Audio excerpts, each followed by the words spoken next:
대통령이 이태원 참사에 대해 비통하고 죄송한 마음이라며 첫 공개 사과했습니다. 비극이 발생하지 않도록 하는 책임이 자신과 정부에 있음을 안다고 덧붙였습니다. 경찰청 특수본이 용산경찰서장에 대해 업무상 과실치사상 혐의를 검토 중입니다. 경찰이 경찰을 수사하는 셀프 수사 논란에 다른 대안이 없는지 따져봤습니다. 북한이 오늘은 군용기로 시위성 비행을 벌였습니다. 합참은 북한 군용기 180여 개의 비행 항적을 식별하고 F-35A 등 전투기를 추격했습니다. 서울, 영도 등 수도권과 강원도가 올 가을 들어 가장 낮았습니다. 기온은 모레 낮부터 오를 것으로 보입니다. 아마존 등 미국의 거대 IT 기업들이 직원 해고에 나서는 등 미국 고용 시장에 한파가 불어닥칠 조짐입니다. 나라 안팎각지의 우리나라 대외 신인도는 6년 9개월 만에 최악을 보였습니다. 올 겨울 코로나 재유행은 당초 전망보다 규모를 키워 최대 20만 명에 달할 것으로 전망됐습니다. 재개발을 앞둔 한남동에서 건설사 간의 경쟁이 가열되고 있습니다. 조합원들을 상대로 파격적인 금융 지원을 약속했는데 공수표를 남발하는 게 아니냐는 지적이 나옵니다.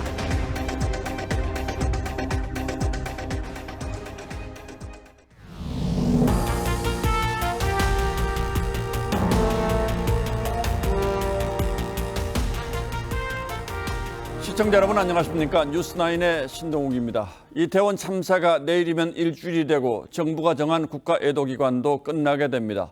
철저한 진상조사와 책임자 처벌을 요구하는 목소리도 커지고 있죠. 이런 상황에서 윤석열 대통령이 오늘 참사 후 처음으로 공개 사과했습니다. 국민의 생명과 안전을 책임져야 할 대통령으로서 비통하고 죄송한 마음이라고 했습니다. 이와는 별도로 모레 대통령의 공식 입장 발표를 검토 중인데 그 이후에 야당이 경질을 요구하고 있는 이상민 행안부 장관에 대한 입장도 정리될 걸로 보입니다. 오늘 첫 소식은 홍현주 기자가 보도하겠습니다. 윤석열 대통령 부부가 추모 위령법회 재단에 헌화합니다. 윤 대통령은 추모사에서 어떠한 말로도 슬픔을 대신할 수 없을 것 같다며 유가족을 위로했습니다.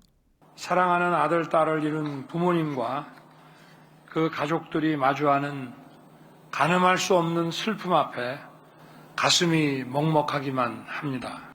그러면서 이러한 비극이 발생하지 않게 할 책임이 정부에 있다며 처음으로 공개 사과했습니다. 대통령으로서 너무나 비통하고 죄송한 마음입니다.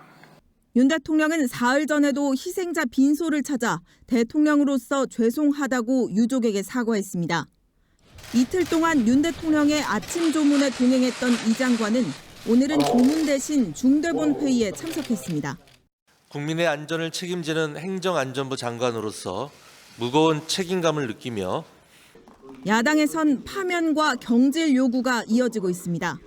총리, 행안부 장관, 경찰총장을 즉시 경질하고 진상 파악을 위해 국정조사에 협력하십시오.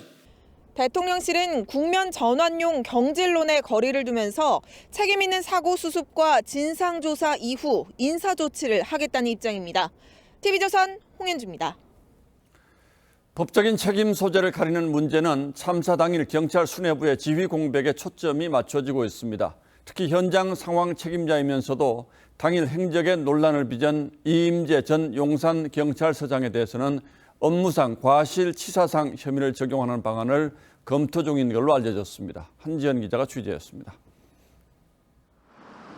특별수사본부는 이태원 참사 현장 인근에서 확보한 CCTV 140여 대의 영상과 목격자 등 관계자 85명의 진술을 토대로 당시 상황을 재구성하고 있습니다. 용산경찰서 112 상황실장과 출동경찰관 3명을 불러 당시 경찰 대응이 적절했는지도 집중 조사했습니다. 현장 상황 책임자였던 이임재 전 용산경찰서장에 대해서는 업무상 과실치사상 혐의를 적용하는 방안을 검토 중인 것으로 알려졌습니다. 참사 당일 오후 6시 34분부터 압사 위험 신고가 접수되고 현장에서 기동대 지원도 요청했지만 용산서 측이 제대로 대응하지 않은 것으로 드러나고 있기 때문입니다. 이 전 서장은 참사 발생 후 1시간 가까이 지난 밤 11시가 넘어 현장에 도착했고 현장에서 90여 미터 떨어진 이태원 파출소 옥상에서 상황을 지켜봤습니다. 특수본 관계자는 김광호 서울경찰청장을 비롯한 경찰 수뇌부도 수사 대상이라며 모든 가능성을 열어두고 성역 없이 수사하겠다고 밝혔습니다. 경찰은 서울경찰청과 용산경찰서 등 8곳에서 확보한 압수품 분석을 마치는 대로 관련자들을 불러 조사할 예정입니다. TV조선 한지은입니다. 윤익은 경찰청장은 참사가 일어난 그 시간 충북 제천에서 지인들과 캠핑을 하고 일찍 잠자리에 들어서 2번이나 보고를 놓친 것으로 확인됐습니다. 그 바람에 자정이 지난 시간에 첫 보고를 받았고 덩달아 경찰 지휘부 회의도 참사 4시간이 지난 뒤에야 열릴 수 있었습니다. 주말 저녁 사적인 일정 자체를 탓하긴 어렵습니다만 그날 밤 경찰이 보인 이해하기 어려운 상황 대처와 맞물려 윤 청장도 책임을 피하긴 어려운 분위기입니다. 이어서 안윤경 기자가 보도합니다. 참사가 발생한 지난달 29일 윤익은 경찰청장은 휴일을 맞아 충북 지역으로 가 지인들과 등산을 했습니다. 밤 10시 15분 서울 이태원에서 참사가 벌어졌지만 윤 청장은 이런 사실을 전혀 모른 채 저녁 식사를 하고 밤 11시쯤 잠자리에 들었습니다. 경찰청 상황 담당관이 밤 11시 32분 참사 발생 관련 문자 메시지를 보냈지만 읽지 않았고 20분 뒤 상황 담당관이 전화 연락을 했을 때도 받지 않았습니다. 자정이 지난 0시 14분 상황 담당관이 다시 전화를 걸자 그제서야 통화가 이뤄졌고 이태원 상황을 전달받았습니다. 윤석열 대통령보다 1시간 13분, 이상민 행안부 장관보다는 54분 늦게 첫 보고를 받은 겁니다. 부랴부랴 서울로 향했지만 이미 사상자가 많이 발생한 상황. 윤 청장이 주재한 경찰 지휘부 회의는 참사 발생 4시간 만인 새벽 2시 반에야 열렸습니다. 김광호 서울경찰청장도 참사 발생 1시간 21분이 지나서야 첫 보고를 받았습니다. 윗선 보고가 늦어져 현장 대응에도 차질이 빚어졌다는 논란이 계속되면서 경찰 지휘부에 대한 수사도 불가피할 것으로 보입니다. TV조선 안윤경입니다.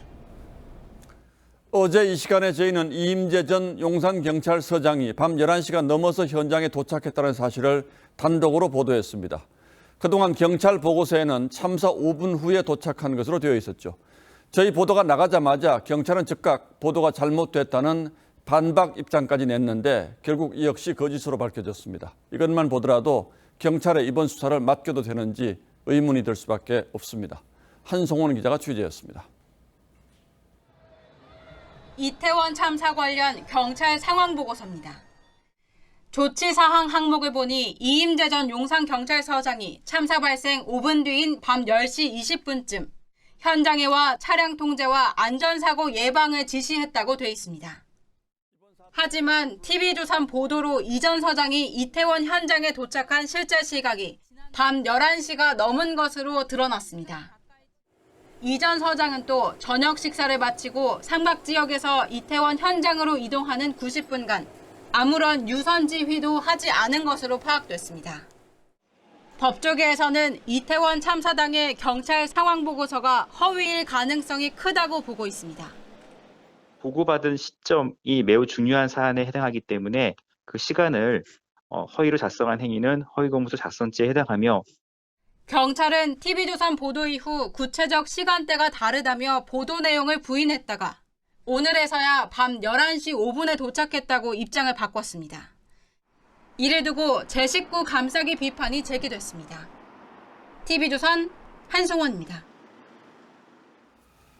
비단 경찰뿐 아니라 어느 조직이든 스스로가 의심을 받을 때는 제3의 객관적인 주체에게 조사를 맡기는 게 상식입니다. 이번 경우 경찰이 스스로의 잘못을 한 점 의혹 없이 밝혀낼 수 있을지 국민들이 못 믿어하는 것도 당연한 일입니다. 검수완박 때문이라는 주장도 있습니다만 꼭 그게 아니더라도 상식이 그렇다는 얘기죠. 그럼 누구에게 수사를 맡길 수 있는지 따져보겠습니다. 자, 홍영 기자, 공수처도 수사를 한다는데 이건 경찰 수사와는 별개의 겁니까? 네, 시민단체 고발로 공수처가 이 이상민 행안부 장관과 윤희근 경찰청장, 오세훈 시장, 그리고 박희영 용산구청장 수사에 착수했습니다. 하지만 이 공수처법에 따라서 직무유기 혐의만 수사할 수 있고 업무상 과실치사 혐의 등은 수사할 수 없습니다. 예. 또 장관이나 지자체장에 대해서는 수사권만 있고 기소권은 없습니다. 자, 할 수는 있지만 대상이 제한적이고 수사 범위에도 한계가 있다는 뜻이군요. 그럼 검찰은 왜 못합니까? 아예 불가능한 건 아니지만 현실적으로 힘든 측면이 있습니다. 이른바 검수완박법 개정으로 올해 6월부터는 검찰이 대형 참사 수사는 할 수 없게 됐습니다. 예외가 있긴 합니다. 경찰 공무원의 범죄는 검찰이 수사할 수 있도록 해뒀는데요. 여기서도 지자체 등은 할 수가 없고요. 또 여기서 걸리는 게 있습니다. 같은 혐의를 두고 경찰이 수사를 시작해서 영장을 신청한 단계라면 검사가 사건을 넘기라고 요구할 수 없습니다. 이태원 참사의 경우에도 이미 경찰청 특수본이 압수수색까지 한 상황이라서 검찰이 나서기는 어렵습니다. 경찰이 수사를 끝내고 기소를 하는 단계에서는 검찰로 넘기지 않습니까? 맞습니다. 검찰로 송치하고 나면 보완 수사는 할 수 있습니다. 경찰이 수사를 끝내고 검찰에 넘기면 그제서야 가능하다는 뜻입니다. 예. 하지만 이 모든 수사는 초기 수사가 중요하고 또 이 경찰이 이미 모든 증거를 다 가져간 상태에서 검찰이 추가로 할 수 있는 게 많지 않다는 게 문제입니다. 자, 그래서 특별검사 해야 한다는 주장이 나오는군요. 특별검사는 가능합니까? 네, 국회에서 특별검사 법안을 통과시키면 됩니다. 다만 시간이 오래 걸리는데요. 또 특검 후보 추천이나 수사 범위 등을 두고 여야가 정치 공방을 벌일 가능성이 커서 또 다른 정쟁을 불러올 수 있다는 것도 단점입니다. 자, 정리하자면 결국 지금 2단계에서는 경찰에 맡겨둘 수밖에 없다는 얘기가 되는데 다른 방법은 아예 없습니까? 이 상설특검법을 활용하는 방안이 거론이 됩니다. 이 법무부 장관이 필요하다고 판단만 하면 곧바로 할 수 있습니다. 여야 합의로 하는 것보다는 빠릅니다. 다만 가장 빨리 만들어졌던 세월호 특검 수사 때도 20일이 걸렸습니다. 이번 같은 대형 사건을 수사하려면 특검 규모도 만만치 않게 커야 하는데 과연 현실적으로 효율적이냐 이런 지적도 있습니다. 비리를 저지르는 사람이 아닌 공정하고 객관적인 제3의 기관이 특검을 한다는 점은 매우 타당하나 그 특검이 만들어지기까지는 기존의 관례를 생각하면 20일 이상 시간이 걸렸기 때문에 그 사이에 증거를 인멸할 수 있는 시간을 벌어준다는 단점이 있죠. 예, 결국 그것도 어렵고 경찰이 포함된 정부합동 TF를 구성해서 조사를 맡기자 이런 얘기도 있더군요. 네, 그렇습니다. 검찰과 경찰, 감사원 등이 합동으로 수사하는 방안이 있습니다. 다만 지금은 법적으로 검찰의 수사 지휘권이 없어서 지금까지와는 다른 새로운 형태와 개념의 수사단이 필요합니다. 예. 국민들이 보기에도 괜찮고 수사의 효율성도 떨어뜨리지 않는 그런 협의가 필요하다는 거죠. 이제 검찰은 이거 해야 된다, 경찰은 저거 해야 된다 이래버리면은 오히려 국민의 불신만 더 커질 겁니다. 예, 결국 다시 한번 말씀드리지만 경찰에 맡길 수밖에 없는 것 같은데 그 결과를 국민들이 믿을까요? 경찰청장까지 수사를 받아야 하는 상황이기 때문에 경찰도 부담스럽긴 마찬가지일 거고요. 자, 홍영 기자 잘 들었습니다.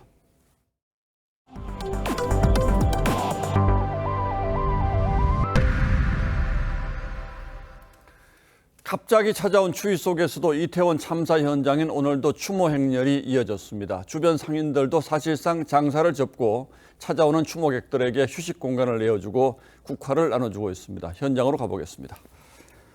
자, 윤서아 기자, 밤이 늦어서 날씨가 더 추워졌을 텐데 아직도 추모하러 오시는 분들이 많습니까? 네, 옷깃을 여미는 추위에도 이곳 이태원역 추모 공간엔 애도 행렬이 이어지고 있습니다. 국화와 편지, 음식 등이 추모 공간 주변을 빼곡히 메웠고 생전 고인의 모습을 담은 사진도 곳곳에 놓여 있습니다. 갑자기 추워진 날씨에 현장 주변 상인들이 추모 현장에 많은 도움을 주고 있습니다. 일부 꽃가게는 군인과 미성년 학생, 노약자 등에게 무료로 꽃을 나눠줬습니다. 애들 수만큼 꽃을 이렇게 다발로 해서 골목에다 갖다 주려고 그러지. 현장을 지키는 경찰과 소방대원들에게 빵과 음료를 제공하는 업소도 있고 일부 상점은 자체 휴업을 이어가는 등 저마다의 방식으로 추모 물결에 동참했습니다. 생계도 포기하시고 꽃 무료로 주시면서 이번 참사를 같이 추모하고 있구나. 내일까지인 국가 애도 기간 종료를 앞두고 일반 시민의 추모 행렬은 줄을 이었습니다. 아무 죄 없이 돌아간 젊은이들을 위로하고 싶어서 오늘 이렇게 늦어나마 자발적으로 만들어진 이태원역 추모 공간은 자원봉사자 등의 도움으로 당분간 계속 운영될 전망입니다. 이태원 추모 공간에서 TV조선 윤서입니다. 예, 다음 뉴스입니다. 북한이 한미 당국의 연합 공중훈련 기간 연장에 반발해 어젯밤과 오늘 사이에 다시 대규모 도발에 나섰습니다. 오늘 낮에는 항공기 180여 대를 동원한 대규모 공중 시위를 벌였고 어젯밤에는 미사일 3발을 또 쐈습니다. 그런데 이번에 쏜 미사일의 성능이 더 떨어지는 미사일인 것으로 분석됐습니다. 이건 어떤 의미가 있는지 구민성 기자가 분석했습니다. 북한 군수열 1위 박정천 노동당 비서가 어제 한미 공중연합훈련 비질런트 스톰을 비난한 지 1시간 뒤인 오후 9시 35분. 북한은 황해북도 곡상 일대에서 동해상으로 단거리 탄도미사일 3발을 발사했습니다. 비행거리 약 490km, 고도 약 130km, 속도 마하 6으로 탐지됐는데 최신형 고체 연료 미사일이 아닌 액체 연료를 쓰는 구형 스커드 미사일 계열로 파악됐습니다. 스커드 미사일은 연료 주입 시간 때문에 한미 정찰 자산에 발각되기 쉽고 가격도 고체 연료를 쓰는 신형 탄도미사일의 절반 수준입니다.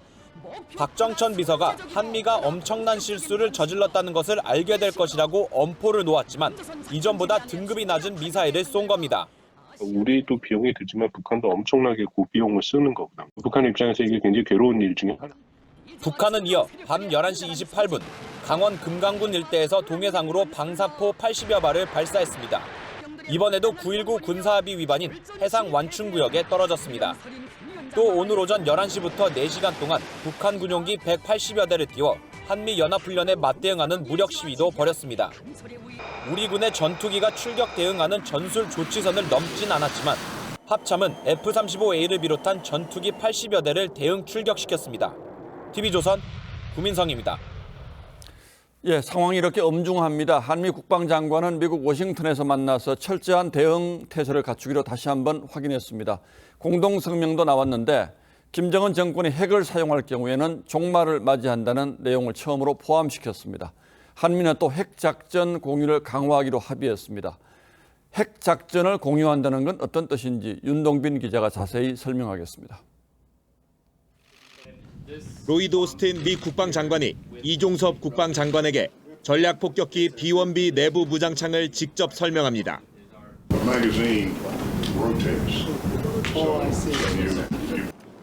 한미 국방장관회담 SCM 직후 두 장관이 미 공군기지를 찾아 전략폭격기 B-52와 B-1B를 함께 둘러본 건데 한국 장관에게 내부를 공개한 건 이번이 처음입니다. 한미는 미 전략 자산을 한반도 상시 배치에 준하는 수준으로 확대 운용하는 확장 억제에도 합의했습니다. 한미 공중연합훈련이 하루 연장된 것도 이번 합의에 따른 것이라고 국방부는 설명했습니다. 또 지금까지 미국이 제한적으로 공유했던 핵 대응 작전의 공유도 강화하기로 했습니다. 핵 운용과 관련해서 정보 공유, 그다음에 협의 절차, 그리고 공동 기획 및 실행. 이번 회담 공동 성명에는 북한이 핵 사용 시 정권 종말을 맞을 것이라는 강력한 경고 메시지도 처음 담겼습니다. 만약에 북한이 핵 사용을 기도한다면 정권 종말까지 가도록 하겠다고 하는 그런. TV조선 윤동빈입니다. 북한의 도발이 전례 없는 수준으로 치달으면서 미국도 다각도에서 대북 압박 강도를 높이고 있습니다. 사상 처음으로 대북 제재를 위반한 개인을 특정해서 국제 수배에 나섰는데 우리 돈 71억 원의 보상금까지 내걸었습니다. 유엔은 우리 시간으로 내일 새벽 안보리 공개회의를 열고 대북 추가 제재 방안을 논의합니다. 보도에 황정민 기자입니다. 지난달 미 재무부가 공개한 위성 사진입니다. 위장 선박 한 대가 해상에서 북한 선박에 석유를 몰래 넘깁니다. 2달 뒤엔 아예 북한 남포항에 입항하는 모습도 포착됐습니다. 당시 미국은 이 불법 거래를 주도한 싱가포르 국적자 곽기성을 대북 제재 명단에 올렸는데 이제는 500만 불, 우리 돈 71억 원이 넘는 보상금을 걸고 국제사회를 대상으로 현상 수배에 나섰습니다. In 2019, Quex Shipping Company transferred $1.5 million worth of oil to the DPRK. 미국 정부가 대북 제재 위반을 이유로 거액을 걸고 특정인을 수배한 건 처음입니다. 북한 도발에 대북 제재 고삐를 죄겠다는 뜻으로 풀이됩니다. Covertly supplying shells, artillery shells, to Russia, and that they are going to try to mask. 유엔도 한 달 만에 다시 공개 회의를 열어 추가 제재 방안을 논의합니다. 다만 이번에도 중국과 러시아가 거부권을 행사할 가능성이 높아 안보리 무용론이 더 거세질 거란 우려도 있습니다. TV조선 황정민입니다. 하루 사이 달라진 날씨에 몸이 적응해야 하는 하루였습니다. 중부지방 체감온도가 영하권에 들면서 올 가을 들어서 가장 추운 날씨를 보였는데요. 추위가 주말까지 이어질 전망이어서 주말 계획에 참고하셔야겠습니다. 광화문에 나가 있는 취재기자 연결합니다. 자, 윤세영 기자, 낮에도 쌀쌀했는데 지금은 기온이 더 내려갔죠? 네, 그렇습니다. 현재 이곳 광화문 광장의 기온은 4도로 영상이긴 하지만 찬바람이 거세게 불고 있어 실제 체감 온도는 1도에서 4도가량 낮게 느껴지고 있습니다. 퇴근길 시민들도 두꺼운 패딩이나 코트를 입고 잔뜩 움츠린 채 발걸음을 재촉했습니다. 오늘 서울의 최저 기온은 올가을 들어 가장 낮은 0도를 기록했고 한낮 기온도 10도 안팎에 머물렀습니다. 이렇게 한 달가량 빠른 추위가 나타난 원인은 찬 공기를 품은 대륙 고기압이 내려왔기 때문인데요. 5km 상공의 영하 20도 냉기가 한반도를 뒤덮으면서 전국이 초겨울 날씨로 들어간 겁니다. 오늘 강원도 일부 지역에선 한파주의보가 내려지고 기온도 영하로 떨어지면서 스키장들이 처음 제설기를 가동하기도 했습니다. 추위는 주말에도 이어집니다. 내일 아침엔 경기 북부와 강원 내륙 산지 등의 기온이 영하로 떨어지면서 전국이 6도에서 영하 5도 분포를 보이겠고 낮 기온 역시 오늘과 비슷한 10도 안팎으로 쌀쌀하겠습니다. 기온은 모레 낮부터 조금씩 올라가 평년 수준을 회복하겠습니다. 서울 광화문 광장에서 TV조선 윤수영입니다. 정부가 코로나 재유행이 이미 시작됐다며 유행 정점을 하루 최대 20만 명으로 전망했습니다. 당초 전망했던 규모보다 커진 것으로 지난 여름 대유행 정점보다 많은 것이기도 합니다. 인구 70%의 면역이 약해진 상태이기 때문이기도 한데 박재용 기자가 대책을 짚어봤습니다. 오늘 0시 기준 코로나19 신규 확진자는 43,449명으로 금요일 발표치로는 7주 만에 가장 많습니다. 확진자 증가세가 3주째 이어지면서 일부에선 재유행이 이미 시작됐다는 진단도 나옵니다. 방역당국은 이번 7차 유행이 이달 중순 본격화돼 하루 최대 20만 명 수준에서 정점이 형성될 것으로 예측했습니다. 변이 바이러스 유입 상황 등에 따라 전문가들에 따르면 하루 최대 20만 명까지 확진자 발생이 전망됩니다. 이는 전문가들의 전망치보다 높고 지난 6차 유행의 정점인 18만 명보다도 많습니다. 해외에서 변이 바이러스 유입이 늘고 있고 인구의 70%인 약 3,500만 명이 감염이나 접종 후 4개월이 지난 상태라 사회적 면역이 약해진 상태이기 때문이라는 설명입니다. 하지만 18세 이상의 동절기 접종률은 2.5%에 그치는 등 저조해 당국의 고심이 깊어지고 있습니다. 특히 기저질환이 있거나 연령이 높으신 분들은 반드시 추가 접종하시는 게 좋다라고 말씀드릴 수 있고요. 다만 방역당국은 6차 유행 땐 최대 예측치가 하루 28만 명, 실제 정점은 18만 명이었다며 실제 7차 유행 규모는 6차 유행보다 높지는 않을 것으로 본다고 덧붙였습니다. TV조선 박재훈입니다. 한국 경제에 혹독한 겨울이 오는 건 아닌지 우려스러운 상황이 연일 이어지고 있습니다. 국제금융시장이 한국을 얼마나 믿고 인정하는지를 보여주는 대표적 지표가 6년 9개월 만에 최악을 보였습니다. 채권을 발행한 한국 기업 상황이 좋지 않다고 본 건데 실제로 레고랜드 사태 등으로 채권 상환을 미루는 기업이 늘고 있습니다. 기업들 상황을 정준영 기자가 알아봤습니다. 2017년 해외 신종 자본증권을 발행해 5억 달러 규모의 자금을 조달한 흥국생명. 만기 전이라도 일정 기간 뒤에 자금을 돌려주고 필요하면 다시 조달하는 게 관행이지만 흥국생명은 이번에 그 관행을 깨고 조기 상환을 하지 않겠다고 공시했습니다.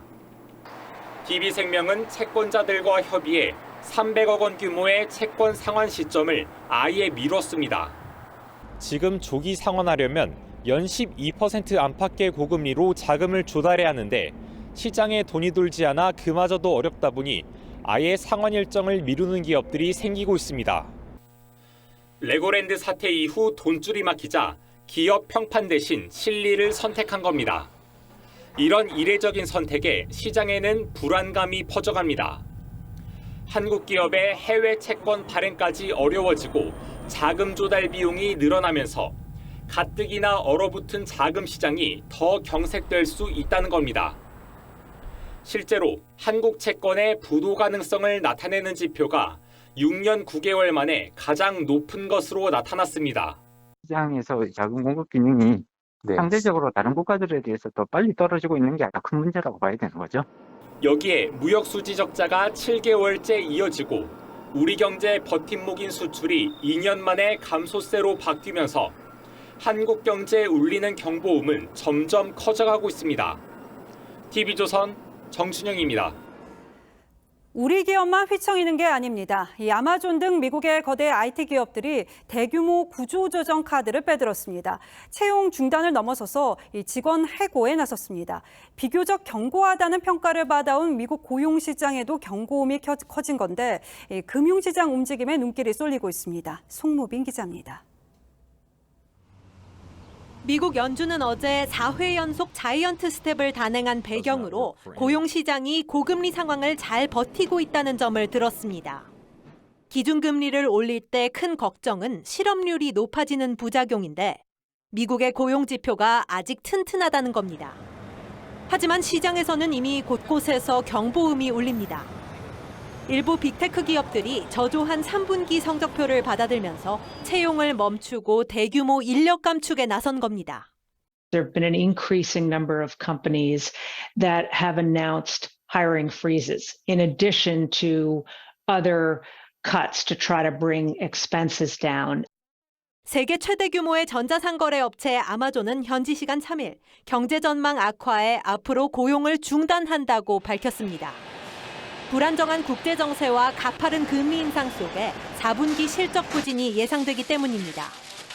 애플도 3분기 실적 발표 후 채용 속도를 늦추겠다고 예고했고 직원 5천여 명의 차량 공유 업체 리프트는 700명 가까운 인원을 추가로 해고했습니다. 기준금리 인상에 따라 기업 가치가 하락하고 있는 상황, 우리나라 역시 자유롭지 않기 때문에 이후에 테크놀로지 기업을 중심으로 한 어려움의 가능성은 있다고. 기업 경기 위축세와 연준 금리 인상의 여진 속에 뉴욕 증시는 나흘째 하락세를 이어갔습니다. TV조선 송무빈입니다. 잘 아시겠습니다만 금리를 인상하는 건 물가를 잡기 위해서죠. 외식 물가 상승세가 심상치 않습니다. 삼겹살은 1인분 가격이 2만 원에 육박했습니다. 밖에서 한 끼 해결하기 좋은 냉면, 김밥 가격도 계속 오르고 있습니다. 치솟을 대로 치솟은 장바구니 물가는 굳이 말씀드릴 필요가 없는 수준이죠. 고물가가 고착화될까 걱정입니다. 유혜린 기자입니다. 서울의 한 돼지고기 전문점. 삼겹살 160g에 16,000원, 200g을 1인분으로 따졌을 때 2만 원인 겁니다. 실제 서울 지역의 삼겹살 1인분 평균 가격이 19,000원에 육박했습니다. 걱정이 되죠. 이게 언제까지 계속 이렇게 올려야 되는 건지, 그리고 진짜 이렇게 올려도 되는 건지, 돼지고기가 얼마가 될지. 외식 물가 상승은 삼겹살뿐이 아닙니다. 서민들이 즐겨 먹는 냉면 한 그릇은 이미 10,000원을 넘어섰습니다. 김밥과 칼국수, 자장면도 지난해 대비 10% 넘게 가격이 뛰었습니다. 최근 국제유가가 내려 외식 물가 상승세가 꺾이는 듯 보였지만 전기와 가스 등 공공요금까지 인상되며 물가를 계속 밀어올리고 있습니다. 결국 10월이 물가의 정점일 것이란 정부 예측도 빗나가고 있습니다. 10월경 정점론 여기에 뭐 큰 변화는 없을 것 같다는 생각이고 제1급선무는 사실은 우리 생활 밥상 물가, 장바구니 물가입니다. 여기에 밥상 물가도 비상입니다. 당장 원유값이 올라가며 우유와 빵 등 유제품 가격도 줄줄이 인상될 전망입니다. 금리 인상 시기에 고물가까지 겹치면서 서민들의 삶이 더 팍팍해지고 있습니다. TV조선 유혜림입니다. 이 코로나 기간 식당 영업 제한 등으로 집에서 조리해 먹을 수 있는 이른바 밀키트가 인기를 끌었는데요. 최근 문을 닫는 밀키트 점포가 늘고 있습니다. 이 코로나 특수를 누렸던 산업에 찬바람이 불고 있습니다. 윤재민 기자가 취재했습니다. 서울 강서구의 한 무인 밀키트 판매점. 문을 연 지 9개월 만에 점포를 내놨습니다. 인근의 또 다른 밀키트 업체도 부동산에 급매물로 올라왔습니다. 권리금도 절반 이상 싸게 내놨습니다. 투잡하시는데 좀 빠르게 정리하시려고 지금 내놓으신 거죠. 급매로 나온 거라. 코로나19로 집밥 수요가 늘면서 밀키트 가맹점 수는 2020년 10개에서 올해 1000개로 급증했지만 상가 매물 중개업체 사이트엔 수도권의 밀키트 전문 매장 70여 개가 매물로 나왔습니다. 최근 한 절반 정도요. 한 3, 4개월 된 것 같아요. 대기업이 밀키트 시장에 뛰어들어 경쟁이 과열된 데다 거리두기 해제 등으로 회식이나 외식 등이 다시 늘어난 데 따른 겁니다. 코로나 외식 제한 있을 때는 밀키트를 더 많이 사 먹었죠. 네, 근데 이제 제한 풀리고 서도 일주일에 한두 번 정도는. 코로나 특수가 사라지자 온라인 의류 쇼핑몰도 불황입니다. 지난 3년간 새로 문을 연 쇼핑몰 숫자가 급증했는데 폐업률은 더 가파르게 상승한 겁니다. 배달 대행 플랫폼 운영업체도 자금난을 견디지 못해 매각을 추진 중입니다. 전문가들은 고환율과 고물가로 원재재 값이 상승한 것도 폐업 등의 원인으로 분석했습니다. TV조선 윤재민입니다. 경북 봉화 광산 고립자 가족의 무사 귀한 바람은 구조작업 열흘째인 오늘도 간절했습니다. 지하 190m 갱도 안으로 긴급 구호 물품과 손편지가 내려보내졌습니다. 이승훈 기자가 전하겠습니다. 산 자락을 따라 천공기 11대가 줄줄이 늘어섰습니다. 190m 아래 지하 갱도에 고립된 근로자 2명의 생사 여부는 아직 확인되지 않고 있습니다. 좀 안타깝게 아직 확인은 되지는 않고 있고요. 지금 13번공 같은 경우는 내시경이나 그런 것들을 하려고 지금 준비. 사고가 난 지 오늘로 열흘째. 구조당국이 시추관을 통해 긴급 구호물품을 내려보내고 있는데 오늘은 가족이 쓴 손편지도 함께 보내졌습니다. 조금만 더 견디고 꼭 살아서 돌아오라는 간절한 마음이 담겼습니다. 40대 아들은 27년 경력의 베테랑 광부인 아버지가 무사히 대피했을 것으로 믿고 있습니다. 매몰됐을 때도 당황하지 않고 가장 그 안에서 오래 버틸 수 있는 공간을 잘 찾아서 지금 거기 계실 거라고 생각하고. 구조당국의 지하 갱도 진입로 개척 작업은 마지막 24m를 남겼습니다. 하지만 갱도를 뚫으면 천장에서 암석이 쏟아지길 반복하고 있어 작업에 어려움을 겪고 있습니다. TV조선 이승훈입니다. 전남 여수 해안가에 있는 공사 현장에서 흙막이 벽이 무너지면서 바닷물이 쏟아졌습니다. 사흘째 근처 도로와 상가 건물이 출입이 통제되고 있습니다. 이 설계와 시공에 문제가 없었는지 국토부가 조사에 나섰습니다. 정아람 기자입니다. 해안가에 있는 건물 텃파기 공사장입니다. 무너진 벽면 일부에서 바닷물이 계속 쏟아집니다. 지난 2일 낮 4시쯤 전남 여수의 최고 43층짜리 숙박시설 신축 공사장에서 흙막이 벽 붕괴 사고가 났습니다. 당시 주민 100여 명이 긴급 대피했습니다. 건물 흔들리면서 엄청난 큰 소리가 나면서 진짜 건물이 무너진 줄 알았어요. 사고가 발생한 지 사흘째지만 바닷물은 여전히 공사 현장에 가득 들어차 있습니다. 사고 여파로 집안에 균열이 생기면서 반경 50m 일대 도로와 상가 2동은 사흘째 통행과 출입이 제한되고 있습니다. 추가 붕괴 우려까지 나옵니다. 집안이 약해진 상태에서 추가로 붕괴될까 봐 다들 불안해하고 있죠. 시공사 측은 사고 하루 전 바닷물 유입을 알고 있었지만 별다른 조치는 하지 않았습니다. 어느 정도의 물이 들어올 수는 있죠. 바다에서 나오는 게 아니고 옆에서 국토부 등 민간 합동 조사반은 바닷물 만조의 영향과 부실 시공 여부 등을 조사하고 있습니다. 환경적 요인도 있을 수 있는 거고 시공의 잘못도 있을 수 있는 거고. 합동조사단은 또 지난 4월 붕괴 구간의 설계 변경에 문제가 없었는지도 들여다볼 계획입니다. TV조선 정아람입니다. 대장동 사건으로 재판을 받고 있는 소위 대장동 팀의 입에서 이재명 민주당 대표의 이름이 계속 나오고 있습니다. 오늘 재판에서는 유동규 전 본부장이 김용 부원장과 정진상 실장을 거쳐서 이재명 시장에게 보고한 흐름이 담긴 메모가 공개됐습니다. 구체적으로 어떤 내용인지 황민지 기자가 자세히 설명하겠습니다. 2013년 7월 1일 이재명 당시 성남시장은 대장동을 저층 고급 빌라촌으로 개발해 한국판 베버리힐스로 만들겠다는 공약을 발표했습니다. 이듬해 시장 선거를 앞둔 시점이었습니다. 고층 아파트를 지어 수익성을 높이려던 대장동 팀에게는 계획 차질이 불가피한 상황이었습니다. 그런데 바로 다음 날 유 전 본부장이 저밀도 개발은 안 된다며 이 시장 측에 전달했다는 메모가 재판에서 공개됐습니다.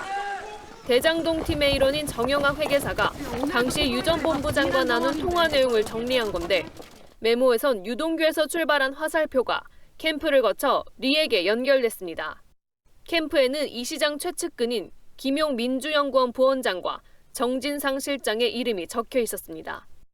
정 회계사는 리는 이 시장을 뜻한다면서 유 전 본부장이 김용, 정진상과 다 상의해서 베버리힐스가 안 되도록 시장님한테도 얘기했다는 내용을 기록한 것이라고 밝혔습니다. 결합 방식이라 베버리힐스 안 된다고 이재명 대표한테 직접 얘기하셨나요? 죄송합니다. 검찰은 재판 과정에서 나온 증언과 증거 등을 토대로 대장동 사업자 선정과 이익 분배 과정 등에서 이 대표가 개입했는지 여부를 따지고 있습니다. TV조선 황민지입니다. 대장동 수사와는 또 다른 방향에서 이재명 지사 시절의 경기도와 쌍방울의 대북 사업 관련 수사가 속도를 내고 있습니다. 그런데 이 사업에 깊숙이 관여한 대북단체 대표가 검찰 조사를 앞두고 갑자기 잠적했습니다. 검찰이 체포영장을 발부받아 신병 확보에 나섰고 해외 도피 중인 김성태 쌍방울 회장의 대북 사업 관련 주식도 동결 조치했습니다. 서영일 기자의 단독 보도입니다. 2018년부터 2년 동안 쌍방울 그룹의 후원을 받아 이재명 도지사 시절 경기도와 함께 대북 사업을 진행해온 대북단체 아태평화협회.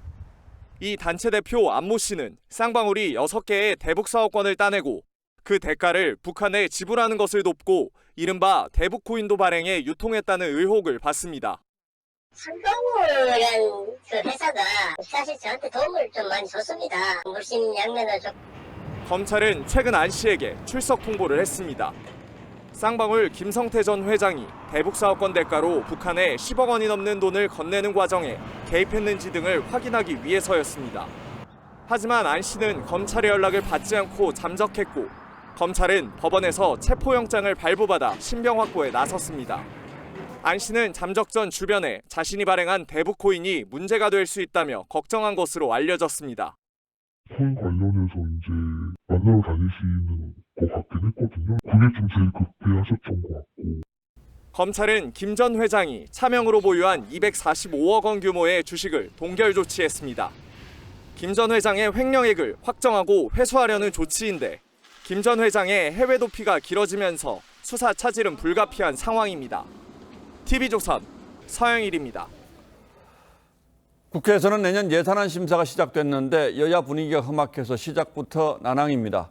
야당은 윤석열 정부가 중점적으로 추진 중인 정책 예산에 대한 대대적인 삭감을 공언하며 여당을 압박하고 있습니다. 여야가 대치하고 있는 예산 관련 쟁점 현안들은 오현주 기자가 점검했습니다. 오늘 예산안 공청회를 시작으로 국회가 내년도 예산 639조 원에 대한 심사에 들어갔습니다. 법정 처리 기한은 12월 2일입니다. 야당은 첫날부터 대폭 손질을 예고했습니다.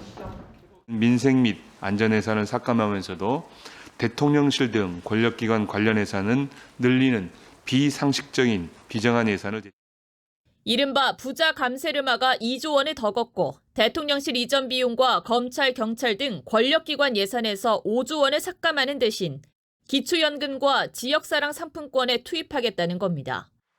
대부분이 이른바 이재명표 예산입니다. 저비용 고효율이 입증된 지역화폐 예산을 전액 삭감한 것은 도저히 이해할 수가 없습니다. 여당은 건전재정과 약자 보호에 두 마리 토끼를 잡은 예산이라며 방어막을 치고 있습니다. 특히 문재인 정부의 방만 재정을 정상화하면서도 취약계층 관련 복지 지출은 증액시켰다고 강조했습니다. 방만한 나라 재정을 정상화해야만 합니다. 야당은 나라 살림을 볼모로 한 정쟁을 중단하고 야당은 또 윤석열 대통령이 9월 미국 순방 때 약속한 글로벌 펀드 1억 달러 예산에도 제동을 걸었습니다. 글로벌 보건 시스템 강화를 위한 국제사회의 노력에 더욱 힘을 보태고자 합니다. 여야의 강대강 대치로 일각에서는 준예산 편성 사태까지 오는 게 아니냐는 우려도 나옵니다. TV조선 오현주입니다. 요즘 대형 건설사들이 사업 수주에 심혈을 기울이는 곳은 단연 부촌으로 떠오른 한남동입니다. 강남도 옛말이 된 건데 올해 서울 최대 재개발 사업지로 꼽히는 한남 2구역을 두고 이 건설사 간 수주 경쟁이 과열되고 있습니다. 이 시공사로 선정되기 위해서 선심성 공약은 물론이고 건설사 대표들이 조합원들에게 큰 절을 올리기도 했습니다. 김혜나 기자가 취재했습니다. 재개발을 앞둔 서울 한남 2구역 곳곳에 붙어있는 포스터입니다. 시공 후보 중 하나인 롯데건설이 만들었는데 상대 회사를 깎아내리는 주장이 담겨 있습니다. 두 건설사의 홍보 영상에서도 날선 비방은 이어집니다. 롯데건설의 존폐마저 불확실한 상황에서 자금난으로 인해 사업비 조달과 후분양이 불가능하다는 대우는 경제가 어려울 때마다 매물 1순위로 시장에 나오길 반복하다. 지난달 합동설명회 자리엔 두 건설사 대표가 모두 참석해 큰 절을 올렸습니다. 총 공사비가 8천억 원에 달하는 대규모 단지인데다 주택 경기가 침체한 상황에서 분양 흥행이 유력한 알짜 사업지다 보니 두 건설사 간 신경전이 치열해진 겁니다. 선심성 공약도 난무합니다. LTV 140%, 150%라는 파격 조건을 약속했고 분담금을 입주 후 수년 뒤에 받겠다는 조건도 내걸었습니다. 특히 현행 서울시 고도 제한을 뛰어넘는 높이의 설계안이나 최대 용적률을 넘어선 설계안 등도 약속했는데 실현 가능성은 높지 않다는 지적이 나옵니다. 사측에다가 좀 주의 공문을 저희가 보내드렸었어요. 그때는 잘못된 정보 전달하지 말아라. 부동산 PF 대출이 막히면서 높은 사업비의 조달 우려도 나오는 가운데 두 건설사의 사활을 건 경쟁 결과는 내일 조합원 투표로 판가름 날 예정입니다. TV조선 김예나입니다. 유럽 최고의 앙상블로 통하는 유럽 챔버 오케스트라가 한국을 찾았습니다. 피아니스트 김선욱과 함께 베토벤의 음악을 들려줄 예정인데요. 박소영 기자가 공개 리허설 현장에 다녀왔습니다. 경쾌하고 낙관적인 분위기의 베토벤 교향곡 7번. 지휘봉을 잡은 키릴 카라비치의 얼굴에 흥분이 묻어납니다. BBC가 인정한 세계에서 가장 아름다운 연주를 하는 오케스트라. 유럽 챔버 오케스트라가 4년 만에 한국을 찾았습니다. 유럽 각국 오케스트라 수석단원과 유명 연주자로 구성된 이 오케스트라는 상임지휘자가 없어서 단원들 간 앙상블이 오히려 더 돋보인다는 평가를 받습니다. 영국 본머스 교향악단 상임지휘자인 키릴 카라비치 역시 이들과 첫 호흡입니다. This makes this orchestra even more flexible, and they are very quick in reacting to ideas. All the ideas that I've given them in the rehearsal, they were immediately reacting. 협연자로 나선 건 키릴 카라비치의 음악적 동료이자 지휘자로도 활동하고 있는 피아니스트 김선욱. 베토벤 위주의 공연 프로그램도 김선욱이 제안했습니다. 베토벤을 탐구하며 음악적 커리어를 쌓아온 만큼 유럽 챔버 오케스트라와 함께 정통 사운드를 들려주겠다는 각오입니다.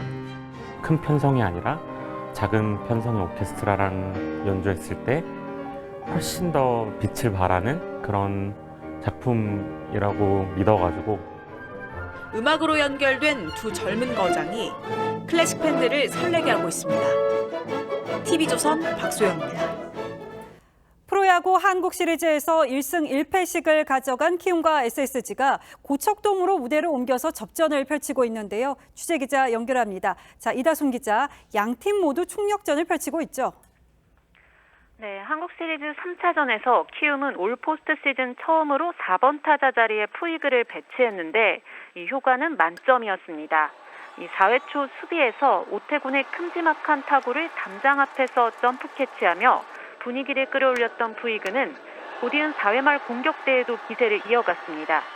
1사에서 2루타를 때리며 득점 기회를 만들었고 김태진의 적시타에 홈까지 쇄도하며 키움의 첫 득점을 올렸습니다.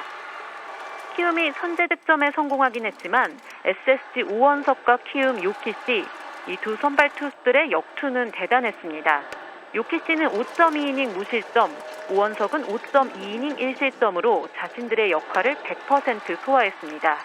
특히 21살 오원석은 6회 타격왕 이정우를 삼진으로 돌려세우며 이정우의 이번 포스트 시즌 첫 삼진을 선사했습니다.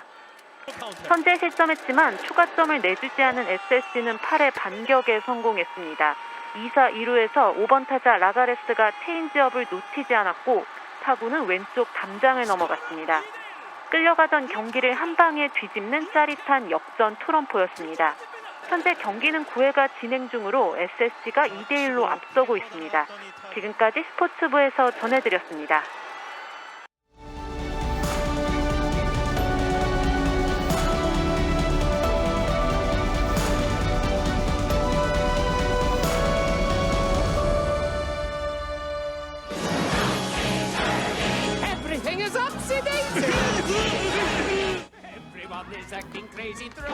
모든 것이 뒤집힌 바보들의 축제 행렬입니다. 사람을 개가 끌고 가고 요리사를 가재가 요리하고 어부를 물고기가 잡으러 다닙니다. 김홍도가 19신선을 담아낸 국보 병풍 그림입니다. 거기에 나귀를 거꾸로 타고 가며 책을 읽는 노인이 있습니다. 김홍도가 이 신선을 따로 그린 보물도 있죠. 도교 8대 신선에 꼽히는 장과로입니다. 그는 세상이 거꾸로 가고 있다고 경고하느라 나귀에 거꾸로 앉아 타고 다녔다고 합니다. 시인이 한강과 나란히 가는 공항철도를 타고 가다 착시 현상을 겪습니다. 눈을 감았다 떠보니 한강이 거꾸로 흐른다. 뒤로 가는 열차에 내가 탔구나. 이태원 참사가 터진 날 정부 보고체계는 거꾸로 작동했습니다. 대통령이 참사 46분 만에 첫 보고를 받았고 9분 뒤 행안부 장관이 보고를 접했습니다. 서울경찰청장은 1시간 21분 만에, 경찰청장은 2시간이 돼서야 그것도 대통령보다 73분이나 늦게 상황을 알았습니다. 이미 SNS와 언론을 통해 현장 상황이 전파되고 있을 때였죠. 경찰청장이 수습회의를 주재한 새벽 2시 30분에는 희생자가 100명을 넘어서고 있었습니다. 서울 한복판 대참사에서 이런 역순보고와 늑장대처가 벌어질 수 있는 것인지 하도 황당해서 믿기지가 않습니다. 게다가 관할 용산 경찰서장은 식당에서 저녁을 들다 밤 9시 반쯤 보고를 받고 떠나 현장에는 11시가 돼서야 도착했다고 합니다. 그 90분간의 공백에는 일절 유선 지휘라도 한 흔적이 없습니다. 서울경찰청 112 상황실 당직 책임자였던 상황관리관은 지침을 어기고 자기 사무실에 있다가 참사 1시간 24분 지나서야 나타났습니다. 그는 서울청장보다도 늦게 참사 사실을 알았다고 합니다. 이런 경찰을 경찰이 수사한다고 합니다. 근무자들의 조치가 적절했는지 빠짐없이 조사하겠다는 경찰청장의 말이 국민에게는 어떻게 들리겠습니까? 대안이 될 수 있는 검찰은 합동수사본부에도 참여할 수가 없습니다. 이른바 검수완박의 결과가 이런 식으로 나타나고 있는 것이죠. 검찰의 수사권을 박탈해 대거 넘겨준 경찰의 실상이 이 지경인데도 말입니다. 1970년대 포크 가수 양병집은 물구나무선 세상을 그렇게 노래했습니다. 그로부터 반세기가 흘렀어도 상식과 상하가 뒤집힌 세상은 변함이 없습니다. 11월 4일 앵커의 시선은 물구나무선 경찰이었습니다.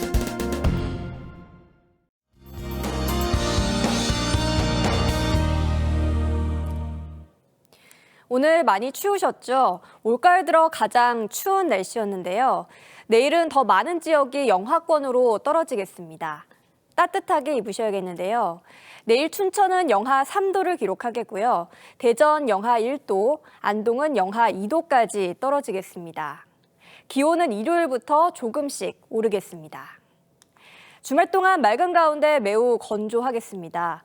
동해안과 남부 일부 지역에서는 건조주의보가 내려졌는데요. 바람도 약간 강하기 때문에 불이 쉽게 번질 수 있습니다. 화재 예방에 신경 쓰셔야겠습니다. 바다의 물결은 제주 해상에서 최고 4m까지 매우 높게 일겠습니다. 다가오는 월요일에는 중부 지역에 비 소식이 있고요. 당분간 낮과 밤의 기온차가 매우 크겠습니다. 날씨였습니다. 예, 11월 4일 금요일 뉴스9은 여기서 모두 마치겠습니다. 시청해주신 여러분 고맙습니다.